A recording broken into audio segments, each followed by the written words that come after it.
Chers amis internautes, bonjour, c'est de nouveau Faouzia Baraj-Bousquet pour l'émission Axiom.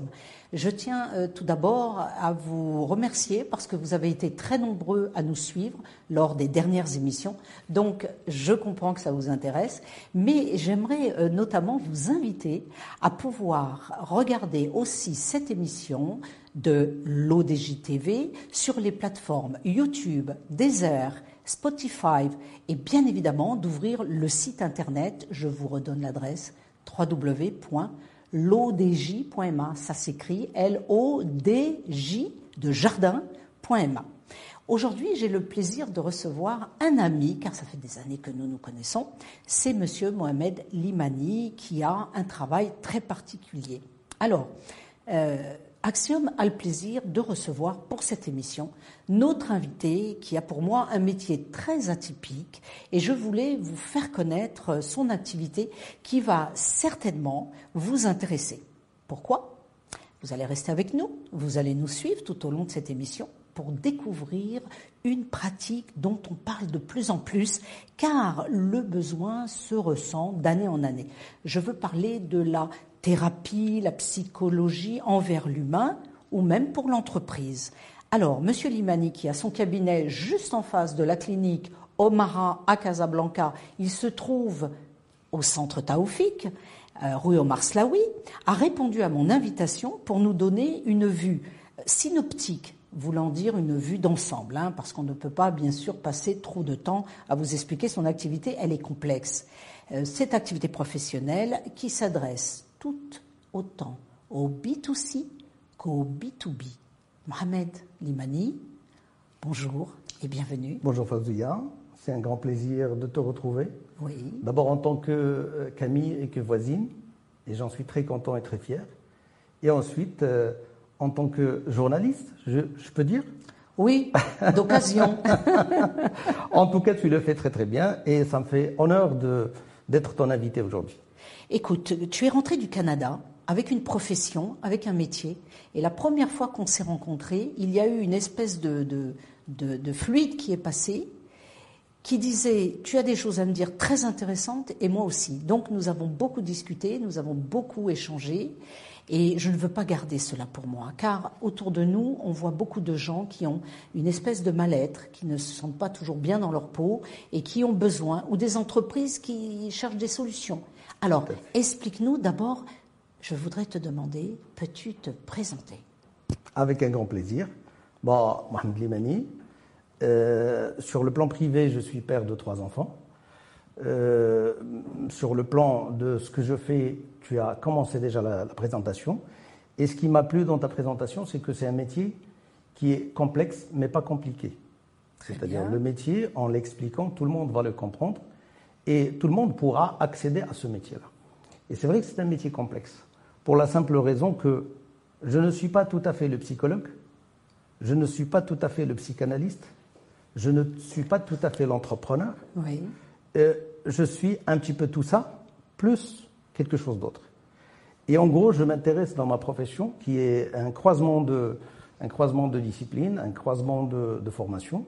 J'ai cherché mes formations ici au Maroc, au Canada et un petit peu partout dans le monde. Je suis toujours élève et je continuerai à l'être jusqu'à la fin de mes jours parce que l'impératif de ma profession le veut. Et je m'intéresse à l'humain, que ce soit dans le cadre collectif, dans le cadre du B2B, l'humain en tant qu'entrepreneur, l'humain en tant que collaborateur, qu'à l'humain sur le plan individuel. Et je m'intéresse aux 3 entités qui composent tout être humain, à savoir l'entité spirituelle, je suis maître psychospirituel, l'entité mentale, je suis psychanalyste, doublement psychanalyste et psychothérapeute, et hypnothérapeute également, que l'entité physique et charnelle, je suis naturopathe. Et donc, effectivement, tout ce que je fais, il est complexe. C'est diverses disciplines, mais il a toujours la même visée. C'est reconnecter l'humain, que ce soit sur le plan collectif ou sur le plan individuel, le reconnecter à son bonheur et à son bien-être de vivre. On parle d'hypnose aussi dans ton métier, il me semble. Oui, je suis hypnothérapeute et hypnologue. Très bien. Alors la différence, c'est que l'hypnothérapeute, il utilise l'hypnose pour de la thérapie psychologique et psychanalytique. L'hypnologue, il peut utiliser l'hypnose pour autre chose. Je peux utiliser l'hypnose dans le psycho-coaching, comme je peux utiliser l'hypnose dans un bloc opératoire ou dans une salle d'accouchement. Un bloc opératoire parce que la personne ne peut pas supporter d'anesthésie, elle est allergique la plupart du temps. Oui, pour des raisons médicales, elle peut ne pas pouvoir supporter l'anesthésie totalement ou partiellement, l'anesthésie chimique. Et donc c'est là où intervient l'hypnologue. On intervient également quand c'est le choix, bien sûr avec l'accord du médecin et avec le protocole qu'il faut, quand c'est le choix du patient. Par exemple, pour l'accouchement, il y a des femmes qui choisissent d'accoucher sans péridurale et de pouvoir supporter avec joie, agréablement, et vivre le processus d'accouchement. Alors je voudrais, s'il te plaît, que nous puissions nous exprimer envers une population qui est jeune, qui parfois passe une étape, surtout après la Covid. Beaucoup de choses ont changé, beaucoup de gens se posent des questions, des peurs, des frayeurs. On a vu un cas de suicide incroyable. Nous avons eu d'ailleurs rue d'Agadir, au tout début de la Covid, un jeune homme qui s'est jeté d'un immeuble. Je passais au même moment. C'est perturbant pour les gens. Nous avons des jeunes qui aujourd'hui ont besoin de trouver des solutions à leurs problématiques. Ils sont coincés entre déjà des coutumes, des us et coutumes qui sont anciennes, où on leur demande de cadrer avec une mentalité marocaine qu'il faut suivre, adopter, respecter. Mais d'un autre côté, ils sont toute la journée sur leur téléphone, donc ils sont un petit peu déboussolés, ces gens. Comment tu interviens? Comment tu fais en sorte de pouvoir les remettre un petit peu dans les starting blocks? Est-ce que pour toi, c'est un cas, ça? Oui, tout à fait. La grande partie des patients que je reçois, ou même des clients, parce qu'un patient, c'est quand il s'agit de thérapie, et un client, c'est quand il s'agit de psycho-coaching. Je vais, avec ta permission, expliquer la différence. Tout à fait. En thérapie, on intervient pour soulager quelque chose dont la source se trouve dans le passé. Et en psycho-coaching, on intervient pour pour réaliser de véritables performances dans la vie actuelle et future. Et il y a une grande complémentarité entre les deux. Pour répondre à ta question par rapport aux jeunes, effectivement, les jeunes d'aujourd'hui, en même temps, ils ont un potentiel extraordinaire. Et en même temps, il y a des opportunités partout, des opportunités qui n'existaient pas avant. Et en même temps, il y a la problématique du choix et la problématique de la mission de vie. Sur le plan opportunité, c'est vrai qu'actuellement, pour accéder à l'information, ce n'est plus un problème. Et surtout avec l'avènement de l'intelligence artificielle, se former est quelque chose qui est à la portée de tout le monde. Aller chercher l'information à sa source, à la bonne source, n'est plus un problème. D'accord. Il y a également, par exemple, moi, dans le cadre de mon activité au quotidien, ça fait plaisir de le dire et de le vivre, je fais le tour du monde en une journée à travers la e-thérapie et le e-psycho-coaching. Et ça, c'est des opportunités extraordinaires. Maintenant, ce contexte, ces opportunités, il faut savoir les utiliser à bon escient parce que, avouons-le, c'est une arme à double tranchant. On peut se perdre dans l'univers infini de l'information comme on peut naviguer dans l'univers infini et pouvoir se ressourcer et pouvoir utiliser ça dans son quotidien pour pouvoir transcender et s'améliorer. Et c'est là où j'interviens. Et c'est vrai que les conditions actuelles, qui offrent, comme j'ai dit, des opportunités extraordinaires, qui n'étaient pas possibles avant, ils offrent également, les jeunes risquent de se perdre. Et en se perdant, il est tout à fait normal que quand on se perd, il y a l'anxiété qui commence à s'installer, il y a les anticipations négatives par rapport à l'avenir, et quand on se sent perdu, on croit à tort qu'on est vraiment perdu. Et c'est à ce moment-là que la plupart des jeunes que je reçois dans mon cabinet ou en distanciel, j'essaie de les reconnecter naturellement à leur chemin et à leur mission de vie. Chaque personne, chaque être humain est missionné et chacun a une mission de vie qui lui est propre. Nous ne sommes pas là par hasard. Nous sommes là parce que nous avons une mission. Et nous sommes équipés pour réussir cette mission. C'est ce que les jeunes doivent comprendre. Il faut aussi qu'ils comprennent que parfois, surtout les parents, on appuie sur le cas des parents qui constatent l'échec scolaire ou l'échec de l'enfant et qui n'arrivent pas à trouver de solution. Tout à fait. Parfois, c'est que l'enfant est mal orienté, n'est pas orienté vers une profession qui l'intéresse. Parfois, il souffre d'un trouble qu'il a eu dans son enfance, ce qui fait que toi, tu peux intervenir. Et j'invite d'ailleurs les parents de ces jeunes, de ces étudiants ou de ces jeunes, de pouvoir te contacter ou contacter des gens qui ont la même profession que la tienne, de manière à pouvoir trouver. Parce que ces gens-là sont un petit peu dans l'angoisse. Ils ne savent pas pourquoi. On a eu des cas de jeunes qui se sont suicidés et les parents n'ont pas compris pourquoi. Et quand on parle avec eux, et dans le cadre de l'association Maghreb Secours, que tu connais bien, puisque nous avons déjà travaillé en partenariat, on a trouvé des gens qui étaient étonnés de voir qu'ils avaient perdu un enfant en disant « mais il avait tout ». On est aisé, il a son téléphone, il a sa voiture, mais chercher la cause, ça, ils n'arrivent pas à mettre le doigt. Aujourd'hui, je pense que les gens doivent prendre conscience qu'il y a des solutions, qu'elles appartiennent aux psychologues ou aux thérapeutes ou aux personnes qui, comme toi, encadrent, orientent, et que des solutions existent. Je vois aussi le cas, des fois, de jeunes. J'ai eu le cas autour de moi d'une jeune fille qui a failli mourir dans un accident de voiture. Donc, tout va bien, elle étudie bien, tout va bien, mais elle te dit, depuis mon accident, je suis insomniaque, je me réveille, j'ai des flashs, etc. Et conseiller à ses parents de la faire suivre en thérapie, c'est important parce que dans quelques années, va ressurgir cette douleur qui peut lui créer des angoisses et elle peut perdre pied. Tout à fait. Et c'est ça le problème. Alors maintenant, on va parler un petit peu on va faire une petite vue un petit peu synoptique du B2B, c'est-à-dire qu'est-ce que tu amènes dans l'entreprise. Alors la psychologie entrepreneuriale nous apprend que le plus important, c'est ce qui se passe dans la tête des gens qui travaillent dans l'entreprise. L'entreprise est un lieu de vie. Et en tant que tel, la vie doit être agréable au sein de l'entreprise. Je le sais en tant qu'entrepreneur. Je suis présent, j'ai toujours été présent sur un certain nombre de secteurs en dehors de ce que je fais au quotidien. Et donc je comprends, je chausse les mocassins de l'entrepreneur. Il a un souci de rentabilité. Maintenant, ce souci de rentabilité, nous avons tous appris quelque part, il y a très longtemps, qu'il faut y aller en forçant les gens par des objectifs clairs, smart, d'accord ? Et il s'avère que ces objectifs créent de la pression beaucoup plus qu'autre chose. Tu sais, je vais partager quelque chose, si tu permets, Fouzia, avec toi. J'ai été appelé à intervenir pour remettre sur pied une équipe de commerciaux pour le compte d'une entreprise dans le cadre du B2B, dans le cadre du business coaching. Attention, j'ouvre une parenthèse. Je connais bien le métier de commercial. Je l'ai pratiqué pour savoir que le commercial, il a la pression de l'objectif. Tout à fait. Mais attention, un commercial, n'oubliez jamais qu'un commercial, c'est une personne qui est très sensible, qui est souvent seule dans sa voiture toute la journée, qui doit convaincre sans arrêt des clients qu'il va rencontrer. Le commercial doit faire un effort incroyable pour pouvoir convaincre la personne qu'il a en face de lui. Donc c'est un être extrêmement sensible et qui passe par des phases qui sont compliquées.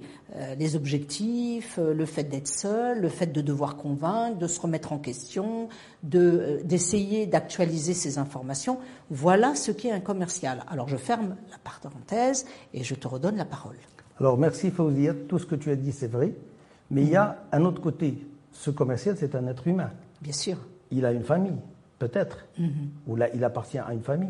Il a des ambitions, ses propres ambitions, qui ne sont pas tout le temps en accord avec les ambitions de son entreprise. Et c'est là où le bas blesse, c'est là où j'interviens.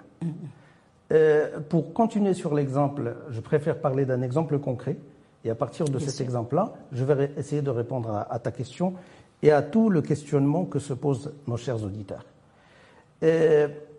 La première chose que j'ai demandé au top management de cette entreprise, j'ai dit on va faire un deal. Je m'engage sur un résultat, à condition que vous m'autorisiez à libérer tous ces commerciaux de tout ce qu'ils ont comme contrainte et comme objectif commercial. Au départ, le top management, ça fait la moue, parce que je comprends, c'est tout à fait normal pour un chef d'entreprise. Mais par la suite, il a eu l'intelligence de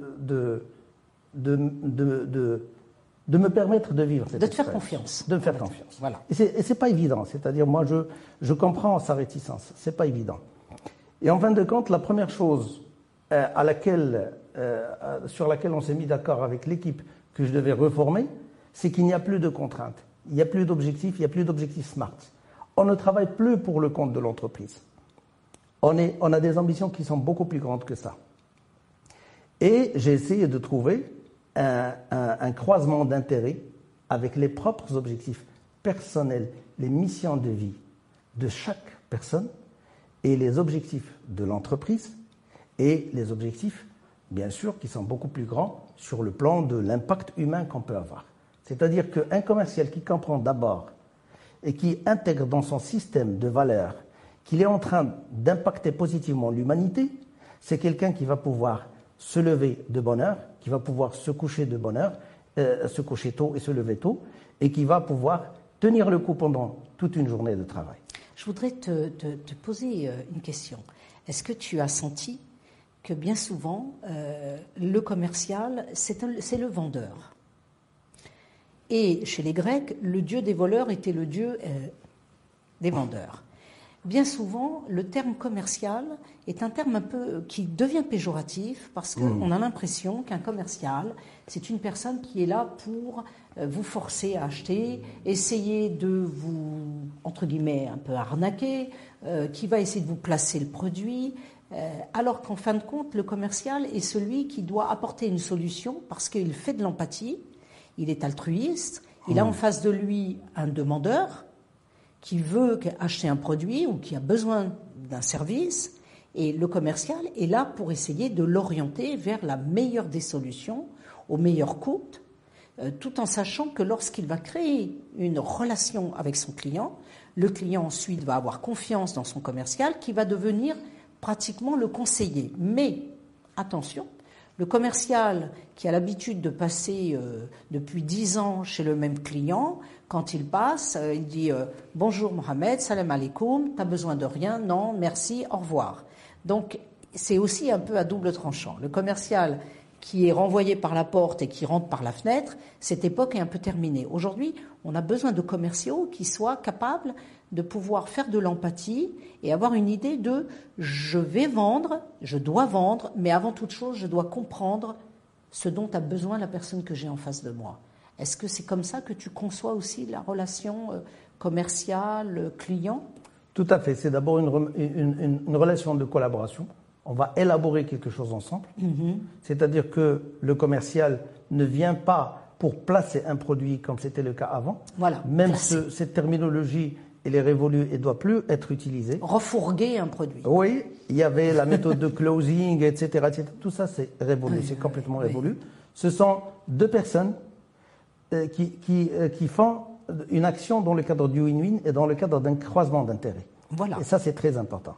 C'est-à-dire que, je parle au nom de ce commercial, si je viens te voir, Fawzia, c'est que soit que tu as un besoin, soit que tu as une problématique. Soit que tu as un besoin que tu connais, d'accord, et auquel cas je viens t'apporter la solution, soit que tu as une problématique et à laquelle mon produit peut apporter la solution ou des éléments de solution. Mais est-ce que les patrons ont cette perception du commercial? Pas tous, mais il faudrait dire que il y a des consciences éclairées et ça commence la prise de conscience commence à être présente de plus en plus et c'est pour ça que les entreprises font appel à mes services. C'est-à-dire quand je suis invité à intervenir dans le cadre du B2B, je suis devant des gens, d'accord, qui sont un petit peu des consciences qui sont différentes des patrons qu'on connaît jadis. Qu'on connaissait jadis, qui étaient de la vieille école. Tout à fait, tout à fait. D'abord, le patron, le top management, il est très accessible. Avant, il fallait passer par 36 assistantes et secrétaires et adjoints, je sais, et autres pour pouvoir l'aborder. Maintenant, il est très abordable et il y a une plus grande proximité, une plus grande compréhension. Tu sais, dans un langage militaire, on dit que le bon général, c'est celui qui reste à une distance très proche de ses soldats et de ses hommes de troupes, tout en gardant la distance qu'il faut pour garder le respect qu'il faut. Eh bien, c'est à peu près la même chose. D'ailleurs, toute la terminologie marketing et commerciale est empruntée de la terminologie militaire. D'accord ? Ah oui, Oui. même le langage commercial. Tout à fait. La pénétration de marché, Tout à fait. il y a le poulailler qui représente les clients. Bref, c'est un petit peu... Aujourd'hui, on change. Aujourd'hui, change. on est en train de nous éloigner de ça.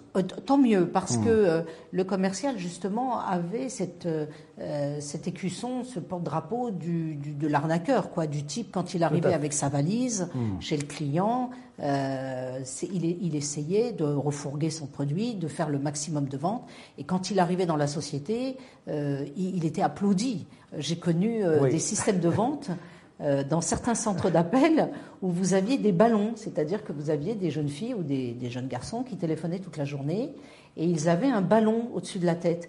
Et quand ils avaient réussi à refourguer quelque chose, le chef arrivait, il claquait le ballon et il y avait un bonbon qui tombait sur la table. C'est humiliant. Je veux dire, c'est humiliant. C'est humiliant sur tous les plans. C'est humiliant pour ce chef qui n'a pas trouvé le grand spectre, le large spectre de motivation qui existe sur le plan de la psychologie entrepreneuriale et de la psychologie de travail. Et c'est humiliant pour ce client parce qu'on l'a amené à une défaite. Et c'est humiliant pour ce commercial qui a placé. Le commercial ne place pas. Le commercial accompagne. Le commercial conseille. Oui, il oriente, oui. Oriente. Et avant, on disait, pour applaudir les exploits d'un commercial, qu'il arrivait à vendre un peigne et un chauve. J'ai toujours dit qu'un chauve n'a pas besoin de peigne. Et donc, on ne vend pas de peigne et un chauve. D'accord ? Et on ne crée pas de besoins. On répond à des problématiques. Et à partir du moment où ce mindset, parce qu'il y a deux choses qu'il faut changer dans la vie si on veut changer. Deux choses en gros. Le conditionnement et l'environnement. D'accord ? Donc, quand on change le conditionnement des commerciaux qui ont été formés à l'ancienne école, eh ben, on est étonné du résultat que ça donne. On est étonné de l'exploit. Un client qui vient, qui achète ton produit pour la première fois, moi je l'appelle pas, je le qualifie pas de client. C'est un simple acheteur. Parce qu'il t'a fait confiance. D'accord ? Il faut le fidéliser, bien sûr. Il t'a fait confiance. Mais c'est un simple acheteur. Et c'est un acheteur dangereux. C'est comme le soldat blessé. C'est un acheteur dangereux. Pourquoi ? Parce que s'il est déçu, c'est ta réputation en tant que personne et celle de ton entreprise et celle de la marque que tu représentes qui est en jeu. Tu sais ce qu'on dit, un client satisfait le dit à 3 personnes, un client insatisfait le dit à la terre entière. Oui, à tout le monde. Le dit à tout le monde. Oui. Mais attention, est-ce que tu as inclus dans tes analyses le fait, et je le dis depuis des années, et je commence à le voir, qu'on a une particularité, c'est-à-dire on a beaucoup de Marocains, surtout de jeunes Marocains, qui vivaient à l'étranger, comme toi, qui étais au Canada, et qui ont décidé de rentrer, vu les événements européens, vu ce qui se passe, parce qu'il y a une crise et elle est là, elle est présente. Et ils ont décidé de rentrer, d'investir le marché marocain, en se disant, on a quand même l'appartement de papa et maman qui est libre, on a des palmiers, on a la corniche, on a le même semaine le matin, pourquoi est-ce qu'on reste à Paris ? On peut. Et je vois énormément, et je reçois de jeunes étudiants même, qui sont nés en France, en face de la ville, et pour moi, je le sentais. Donc nous avons la génération des commerciaux, vendeurs, prospecteurs marocains de l'ancienne école, qui vont vite se faire dépasser par toute cette ce nouveau ferment, Khmira, qui arrive d'Europe, pas simplement de France, mais aussi des États-Unis ou d'ailleurs. Il y a une réémigration de gens qui se disent... après les efforts de Sa Majesté le Roi, qui depuis son accession au glorieux trône alaouite en 2019 a pu changer le Maroc, Tout à fait. c'est un pays qui commence à devenir attractif. En tout cas, moi je le sais depuis 20 ans. Alors, je ne me suis pas trompée. Mais il faudrait quand même expliquer à ces chefs d'entreprise que s'ils veulent de bons résultats, s'ils veulent tenir, il va peut-être falloir compter avec des gens comme toi, qui ont un certain métier, une certaine spécificité qui est nécessaire. Alors, c'est vrai qu'on fait une vue un peu synoptique, un peu de tout ça, mais si les personnes sont intéressées par le fait, soit pour des cas particuliers, ou soit pour des entreprises, il faut qu'elles aillent consulter soit des personnes de ton acabit, soit directement aller voir Monsieur Limani au centre Limani. Vous avez toutes ses coordonnées sur Internet. Et là, c'est fantastique parce que tu amènes justement des solutions.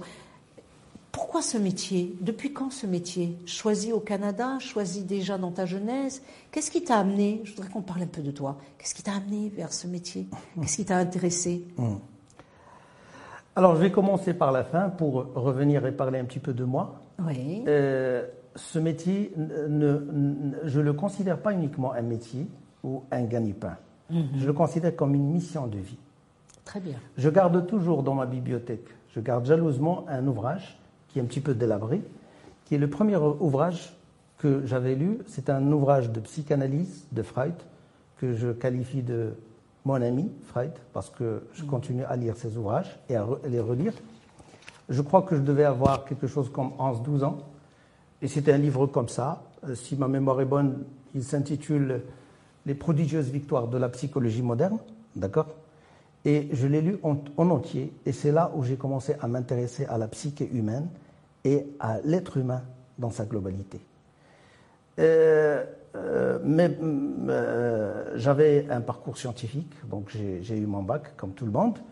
J'ai passé mon concours de médecine. Non, pas comme tout le monde, et c'est pas une obligation. On peut faire même sans bac. Oui. On n'est pas obligé d'avoir le bac. Tout à fait. Faire des tas de métiers sans avoir le bac. Oui, on peut faire beaucoup de métiers, un spectre de métiers, en allant chercher la compétence, et j'y arrive. Voilà, le bac n'est pas une victoire. C'est pas une victoire, c'est vrai. D'ailleurs, il y a le bac à sardines et le bac à linge. C'est vrai. Le bac à sardines.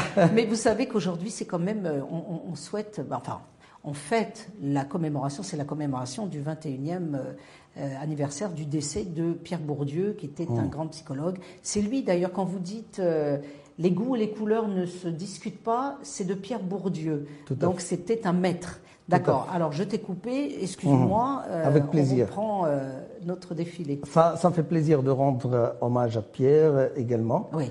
Et je confirme ce qu'il a dit, parce qu'il y a une partie de la personnalité qui est le tempérament, qui est psychogénétique et qu'il faut prendre en considération.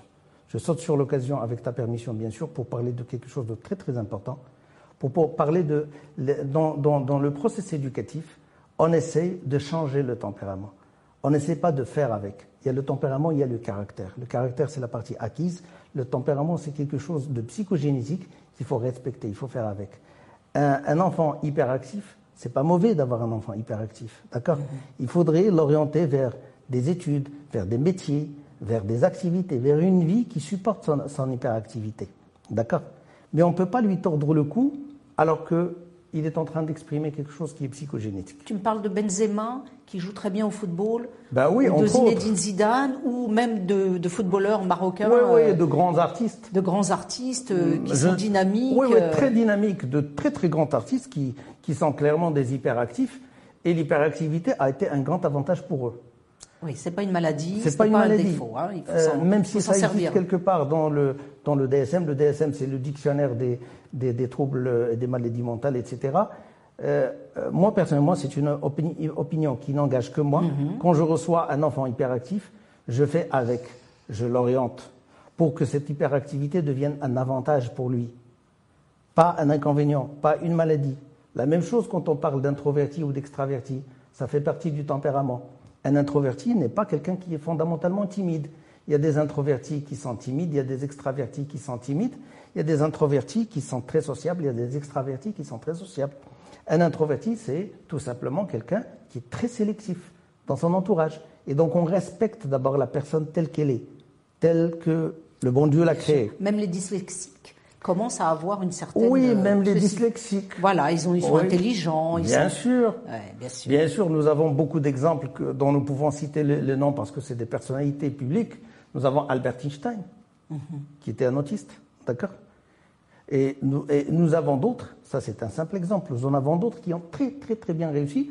Pourquoi ? Parce qu'ils ont trouvé l'environnement qui leur a tendu la main, d'accord ? Je te tends la perche. Tu es en train de me dire, si je reformule ta pensée, que rien ne sert d'être bachelier, de faire des études si vous n'êtes pas épanoui. En fin de compte, on a du succès dans la vie, dans sa vie personnelle, dans son activité professionnelle, quand on fait ce que l'on aime et pour lequel on est destinée. Tout à fait, et j'ai vécu personnellement l'expérience. Parce que j'ai été attiré au départ par l'expérience entrepreneuriale, parce que d'un autre côté, l'entrepreneuriat, c'est quelque chose qui me fascine. Je suis dedans, je suis toujours entrepreneur. J'ai entrepris et je continue d'entreprendre dans divers secteurs, divers domaines, très diversifiés. Et au départ, j'ai été attiré parce que c'était à la mode les business schools, etc. Et donc, j'ai intégré une business school. Et j'ai créé des entreprises dans le domaine des services financiers, dans le domaine artisanal, dans le domaine de la formation, dans le domaine industriel, Tu es etc. un nomade business, quoi. Oui, tout à fait. Je peux dire Un ça serial entrepreneur, si on peut dire. Et j'ai adoré ça, mais je me suis retrouvé en train d'être très, très attiré par les entreprises ou les métiers ou les secteurs où la ressource humaine est présente. Et donc, je me suis orienté vers le développement de la ressource humaine. Donc, j'ai repris mon bâton de pèlerin, j'ai fait des études académiques dans ce sens, et c'est là où est renée l'envie de travailler exclusivement avec l'humain et de pouvoir connecter l'humain à la chose qu'il cherche le plus, qui est son bonheur. Et donc, je me suis mis dans des études académiques sur la psychologie, la psychanalyse, la psyché humaine, et je me suis rendu compte, en fin de compte, que l'approche devait être beaucoup plus holistique que ça.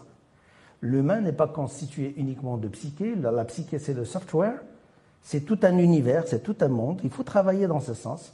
Ça retentit sur le corporel parce que 98% des maladies sont d'ordre psychosomatique, et mes amis médecins le savent très très bien. Bien sûr. Et donc il faudrait également travailler sur la partie charnelle, sur la partie corporelle, mais il y a une dimension très très importante qui est porteuse à mon sens de la mission de vie, qui est la dimension spirituelle. Mon cher Mohamed, c'est intéressant. Donc, pour le mot de la fin, on va un petit peu reformuler ce que tu nous as expliqué, à savoir, vous avez aujourd'hui des opportunités de pouvoir traiter que ce soit le mal-être ou que ce soit la question que l'entrepreneur peut se poser concernant sa force de vente ou son encadrement. Vous avez des personnes qui ont besoin d'être réorientées, d'être mis dans une forme de starting block pour pouvoir repartir. Vous avez des spécialistes comme M. Limani qui sont là pour décrypter, analyser, orienter, encadrer, vous donner des solutions. C'est un métier passionnant. Quel sera le mot de la fin, mon cher Mohamed? Qu'est-ce que tu peux nous dire? La plupart du temps, j'ai du mal à me définir professionnellement quand je suis avec des gens comme toi, comme mes amis. Donc je me définis d'une manière très simple. Je suis là pour reconnecter la personne à son bonheur de vie, à son bien-être de vie sur tous les plans et à sa richesse. Parce que tout le monde, dans cette vie, a le droit d'être heureux et a le droit à l'abondance. Donc c'est ça en gros mon métier et c'est ça en gros le service que je présente dans le cadre de l'Imani Center, que ce soit aux particuliers ou aux entreprises.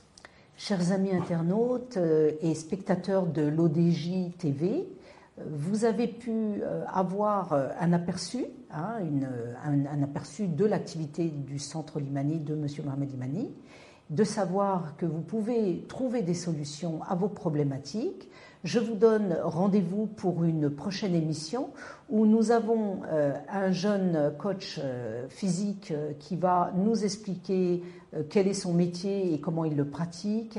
Mais surtout, cette émission va suivre l'émission de M. Limani, car si M. Limani s'occupe de l'âme, eh bien Hamza s'occupe du corps. Et je pense que c'est un beau mélange, c'est un beau mariage. Il faut s'occuper de l'âme, mais il faut aussi s'occuper du corps. C'est important. Tout à fait, parfait. En tout cas, je te remercie beaucoup pour cette explication. C'est un focus extraordinaire. C'est un nouveau métier. Je vous donne rendez-vous pour une prochaine émission. Donc, vous pouvez aller sur le site web de Maghreb Secours, de notre association, dont je suis la présidente fondatrice, www.maghreb-secours.com. Vous pouvez télécharger l'application Karab, qui est toujours en mouvement. D'ailleurs, nous attendons vos commentaires. Vous pouvez nous préciser des suggestions, ça nous fera très plaisir. Et nous le disons toujours, tous ensemble, pour un Maroc, un Maghreb, dans une Afrique solidaire, Merci beaucoup, Mohamed. C'est moi qui te remercie. Et ce que je peux souhaiter en mot de fin à tous tes téléspectateurs, c'est qu'ils se reconnectent naturellement à leur bonheur parce que c'est un droit que j'appelle moi le droit inné au bonheur. Et le bonheur au Maroc, on l'aime.